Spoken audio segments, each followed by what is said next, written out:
Salam sejahtera, Bapak Ibu Saudara yang terkasih di dalam Tuhan Yesus Kristus. Kita kembali bertemu dalam program Renungan Firman Tuhan GKJ Semarang Timur. Segala kemuliaan hanya bagi Tuhan.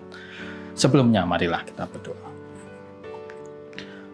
Allah yang kami sembah dalam nama Tuhan Yesus Kristus, kembali kami datang kepadamu Tuhan. Kami bersyukur untuk penyertaan Tuhan yang terus kami rasakan sampai pada hari ini. Pemeliharaan Tuhan yang tidak pernah terputus, berkat Tuhan yang terus dicurahkan kepada setiap kami.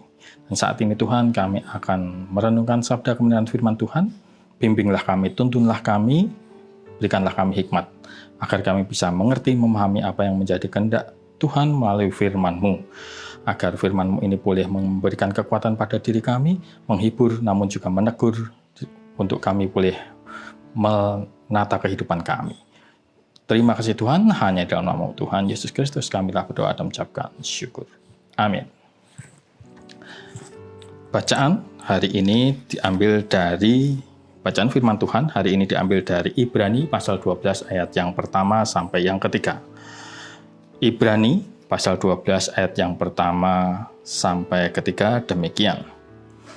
Karena kita mempunyai banyak saksi bagaikan awan yang mengelilingi kita, marilah kita menanggalkan semua beban dan dosa yang begitu merintangi kita dan berlomba dengan tekun dalam perlombaan yang diwajibkan bagi kita.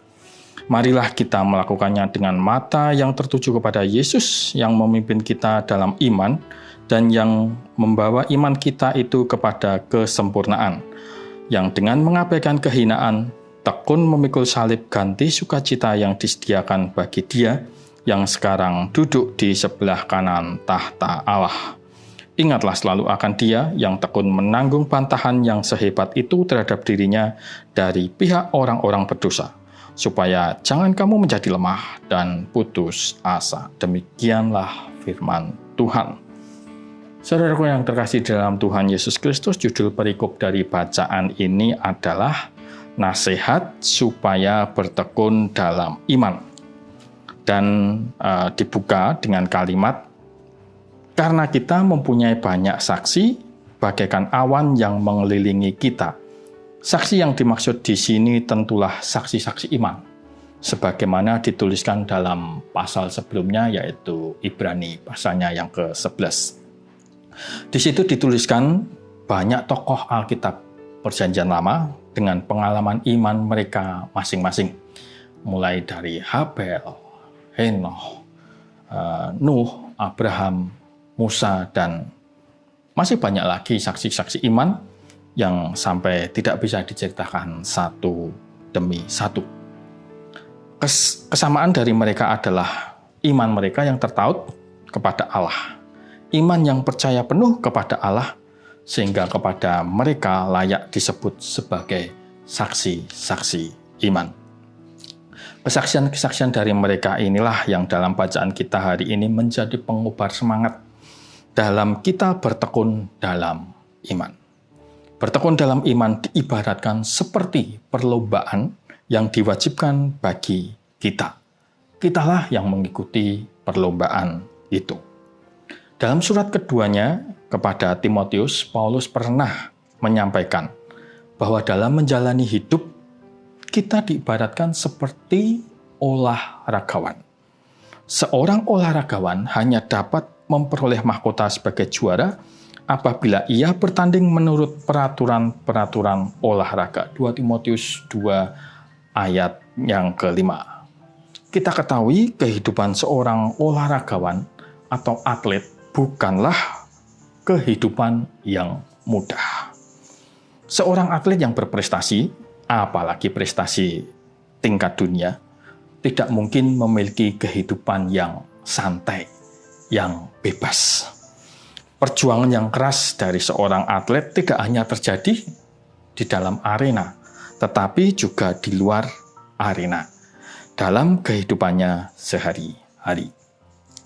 Kehidupan yang biasanya dibentuk sejak dini, sejak anak-anak, ditempa agar menjadi atlet yang tangguh, yang andal, yang kuat, yang tidak hanya kuat secara fisik, tetapi juga kuat secara mental. Dia akan bangun pagi-pagi sekali untuk berlatih. Dia tidak akan memiliki kebiasaan begadang di malam hari. Dia akan menjaga makanannya, tidak sembarangan, tidak makan junk food atau makanan yang tidak bergizi, tapi digantikan dengan makanan yang sehat, dengan gizi yang cukup, bahkan mungkin seringkali rasanya tidak enak. Dia akan berlatih dengan disiplin setiap hari, berjam-jam sesuai yang ditentukan oleh pelatihnya. Latihan yang keras, bukan latihan ala kadarnya. Kalau latihan ala kadarnya, ya prestasinya pastinya juga ala kadarnya. Dengan kehidupan seperti ini, tentunya banyak yang dikorbankan. Waktu bersama keluarga, waktu bersama teman-teman yang terbatas gitu ya. Waktu untuk melakukan hobi di luar olahraga atau kesenangan-kesenangan lainnya pastilah juga terbatas. Namun itu adalah sebuah konsekuensi, sebuah pengorbanan, sebuah harga yang harus dibayar oleh seorang olahragawan demi sebuah prestasi. Tidak bisa hidup semaunya. Begitu pula ketika bertanding, tidak bisa semaunya. Sebuah kemenangan hanya diakui bila mengikuti aturan-aturan pertandingan secara benar. Kemenangan yang diraih dengan melanggar peraturan atau dilakukan dengan curang tentunya tidak akan diakui. Paulus dengan jitu menggambarkan kehidupan seorang olahragawan ini untuk menggambarkan hidup benar. Hidup bertekun di dalam iman, hidup sebagai pengikut Kristus. Bahwa hidup sebagai seorang Kristen tidak bisa semaunya.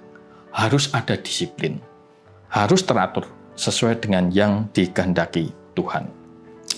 Bahwa hidup sebagai seorang Kristen itu ada aturan mainnya. Apa aturannya? Firman Tuhan. Orang Kristen harus memahami firman Tuhan secara benar. Artinya memahami firman sebagaimana firman itu harus dipahami. Bagaimana kalau salah dalam memahami firman Tuhan? Ya tentunya dia akan salah jalan yang nantinya akan berujung pada ketersesatan. Contoh, bagaimana seseorang bisa keliru dalam memahami penderitaan. Menganggap setiap penderitaan adalah cobaan dari Tuhan. Karena dia melihat Ayub. Ya, Ayub itu kan seorang yang benar, seorang yang saleh. Tapi pernah di dalam suatu periode hidupnya dia menderita dengan sangat luar biasa. Dari situ kemudian dipahaminya, bahwa setiap penderitaan yang dialami manusia adalah cobaan dari Tuhan. Lupa bahwa ada penderitaan-penderitaan yang muncul sebagai akibat dari kesalahan-kesalahan manusia. Penderitaan yang dialami sebagai konsekuensi dari kesalahan yang pernah dilakukannya. Berbuat kriminal misalnya. Ya. Kemudian karena itu harus menjalani penderitaan, hidup di dalam penjara. Penderitaan yang seperti ini tentunya bukan cobaan dari Tuhan, tapi buah dari perbuatannya melawan hukum. Tidak bisa mengendalikan diri, suka berbuat semaunya, tidak menjaga lidahnya, kasar, egois, dan kemudian akibat dari itu adalah dijauhi oleh teman-temannya, dijauhi oleh orang lain. Ini pun juga adalah sebuah penderitaan, tapi penderitaan yang seperti ini bukan cobaan dari Tuhan, tapi penderitaan sebagai buah dari kelakuannya sendiri yang tidak bisa menjaga diri. Ketika seseorang salah memahami bahwa setiap penderitaan adalah cobaan dari Tuhan dan mengabaikan bahwa penderitaan itu bisa muncul akibat kesalahan manusia, sangat dimungkinkan dia bertumbuh menjadi orang yang tidak mau dikoreksi dan tidak mau mengoreksi dirinya, tidak mau berintrospeksi, dan tidak pernah menyadari akan kesalahan-kesalahannya ketika penderitaan itu datang. Karena menganggap semuanya adalah cobaan dari Tuhan. Itulah ketersesatan itu. Itu hanya satu contoh. tentang bagaimana seseorang bisa salah memahami firman Tuhan.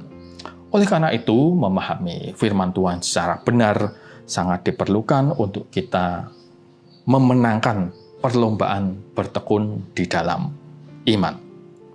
Sebagaimana seorang pemain sepak bola harus memahami betul tentang aturan offside misalnya.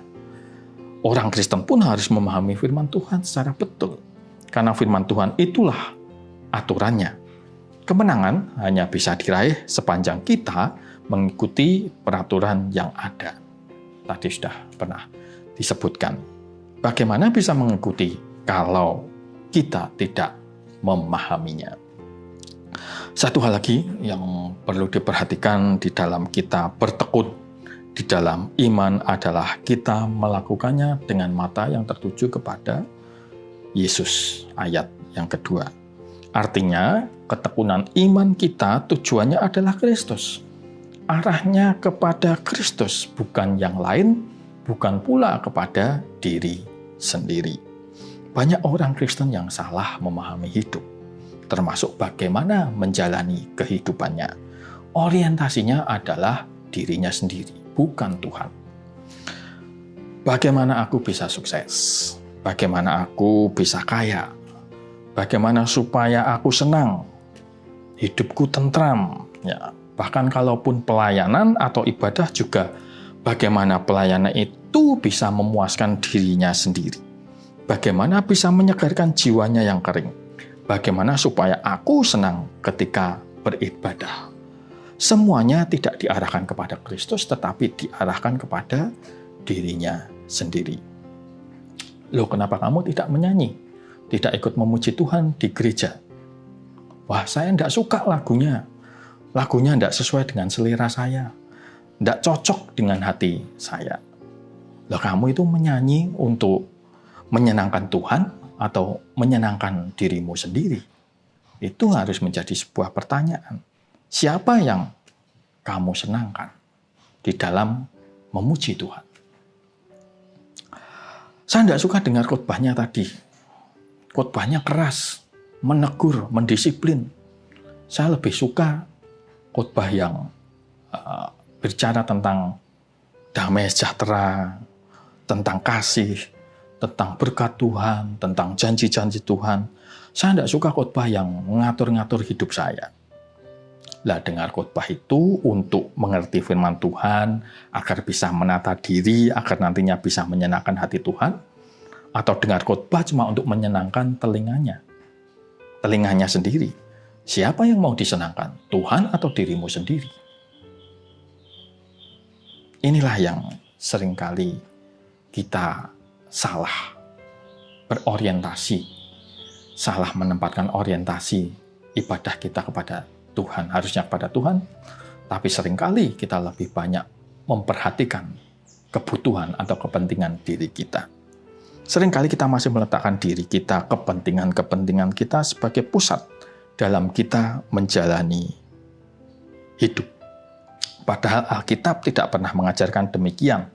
Sebaliknya dalam Roma 11 ayat 36 mengajarkan bahwa segala sesuatu adalah dari Dia dan oleh Dia dan kepada Dia. Bagi Dialah kemuliaan sampai selama-lamanya. Di sini sangat jelas bahwa Tuhanlah semestinya yang menjadi sentral, menjadi titik fokus kehidupan ini diarahkan, bukan kepada yang lain. Orang yang berorientasi kepada Tuhan tidak akan memberikan persembahan dengan tujuan supaya berkat itu nanti kembali kepadanya berkali-kali lipat. 30 kali lipat, 60 kali lipat, 100 kali lipat. Tidak akan punya motivasi seperti itu dalam memberikan persembahan. Orang yang berorientasi kepada Tuhan tidak akan melayani dengan berharap imbalan, berharap pujian, berharap pamrih, apalagi kok pasang tarif.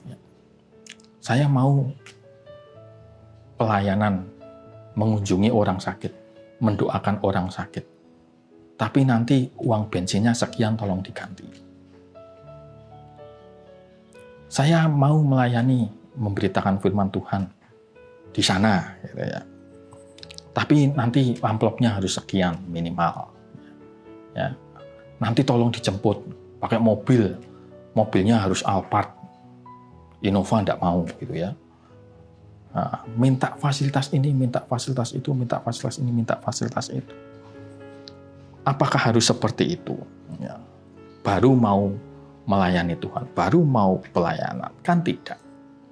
Kalau memang hatimu terarah kepada Tuhan, masa ya Tuhan gak akan perhatikan anaknya yang mau melayani dia? Kalau memang hatimu berorientasi kepada Tuhan, mau melayani Tuhan, masa ya Tuhan gak akan mencukupkan apa yang menjadi kebutuhan? Perlombaan ini, ya, ketekunan ini adalah kewajiban bagi kita. Memang tidak bisa kita hindari. Tidak mudah dan tidak ringan. Karena banyak hal yang mesti kita korbankan, sebagaimana kehidupan seorang atlet tadi. Namun baiklah kita memelihara iman kita dengan tetap mengarahkan pandangan kepada Kristus. Karena kita mengasihi Tuhan. Karena kita mengasihi Kristus, bukan mengasihi diri sendiri. Atas dasar kasih kita kepada Tuhan, itulah kita melakukan kehendak Tuhan dengan tekun. Sebagaimana tertulis dalam Yohanes 14 ayat 15, "Jikalau kamu mengasihi aku, kamu akan menuruti segala perintahku." Ketika kita melakukannya atas dasar kasih, segala yang sulit dari ketekunan kita tak lagi menjadi persoalan. Ketika kita melakukannya atas dasar kasih, segala yang berat dari ketekunan kita tak lagi terasa berat. Sebab kuk yang kupasang itu enak dan bebanku pun ringan. Matius 11 ayat 30. Oleh karena itu, marilah kita menjaga diri kita, menjaga iman kita, kita tetap bertekun di dalam iman percaya kita. Selamat bertekun di dalam iman percaya kita kepada Kristus. Amin. Mari kita berdoa. Sungguh kami bersyukur Tuhan atas firman-Mu pada hari ini. Biarlah firman-Mu boleh mengoreksi diri kami, mengubahkan diri kami, meluruskan segala penyimpangan-penyimpangan yang selama ini ada pada diri kami. Biar kami boleh menata hidup kami kembali seturut dengan kehendak Tuhan. Kami mau bertekun di dalam iman kami, walaupun berbagai macam kesulitan, berbagai macam penderitaan, segala hal yang berat, segala hal yang sulit akan ada kami rasakan. Namun kiranya itu tidak menyurutkan semangat kami. Kiranya hal tersebut tetap dapat membuat iman kami tetap teguh, tetap setia kepada Tuhan, tetap mengiring Tuhan.